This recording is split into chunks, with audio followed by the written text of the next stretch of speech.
Too hot to hug.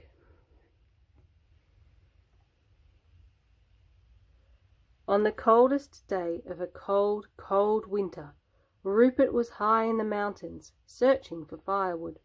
His fingers were blue, his nose was purple, and he still hadn't found a single stick. Then, through the swirling snow, he saw a cave. "It looks warm in there," he thought. "Maybe there's a fire." So he went inside.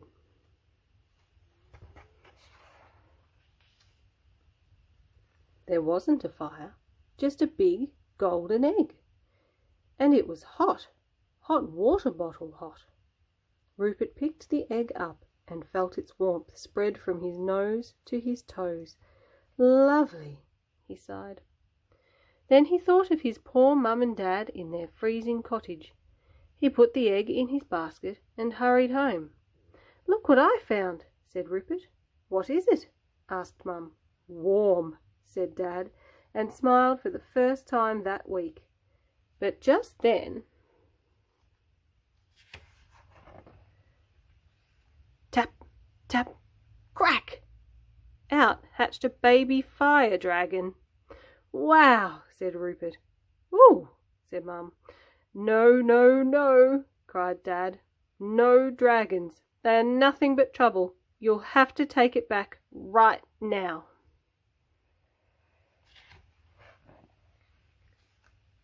The baby dragon blinked and sniffled. His bottom lip wobbled and he began to cry. "Hush," said Rupert, "don't cry," and he gave the little dragon a big hug. "Oh, he's as warm as toasted crumpets," gasped Rupert. "You try, Mum." So Mum hugged the dragon. Even Dad hugged the dragon. "Can we keep him, Dad?" asked Rupert. "We can call him Crumpet."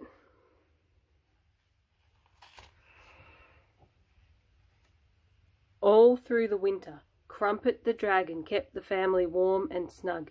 He dried the washing. He warmed the beds. He even made the toast. But the hugs were the best, and everywhere that Rupert went, Crumpet went too. Except on bath night.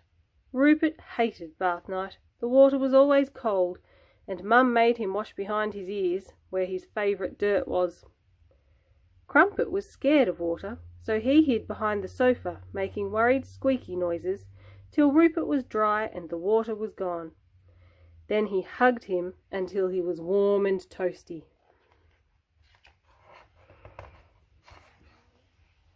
Soon, winter turned to spring. The snow started to melt, flowers bloomed, and Crumpet started to grow. And as he grew, he got hotter. "It's boiling in here," groaned Dad. "Go away, Crumpet." Crumpet went over to Mum for a hug. "Ouch!" yelled Mum. "You're too hot to hug." Rupert hugged Crumpet, but it wasn't warm and snuggly any more. It was all hot and scorchy.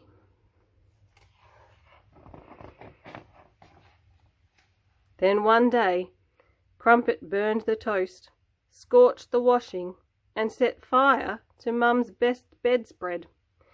"That's it," shouted Mum and Dad. "Crumpet has got to go." Early next morning, Rupert and Crumpet set off up the mountain. By now Crumpet was so hot that his feet left little scorchy footprints in the grass. Even through his glove, Rupert's fingers felt terribly hot as Crumpet clung to his hand. Then, as they reached the bridge, Crumpet saw the water and gripped Rupert's hand even tighter. "Ow! Ow!" Crumpet slipped backwards and fell into the water. "Wee! Plop! Hiss! Crumpet!" yelled Rupert, but Crumpet had disappeared into a cloud of steam. Rupert jumped in to save him from the cold mountain river. But the water wasn't cold. It was lovely and warm, and there was Crumpet splashing and gurgling and giggling. Rupert hugged him tight, and it wasn't hot and scorchy any more. It was toasted, crumpety, warm again. The cold water had cooled Crumpet down. "That's better," said Rupert. "Let's go home." And from that day on, Crumpet the dragon lived happily with Rupert and his family. And now whenever Crumpet gets too hot to hug, he has a great big bubbly bath.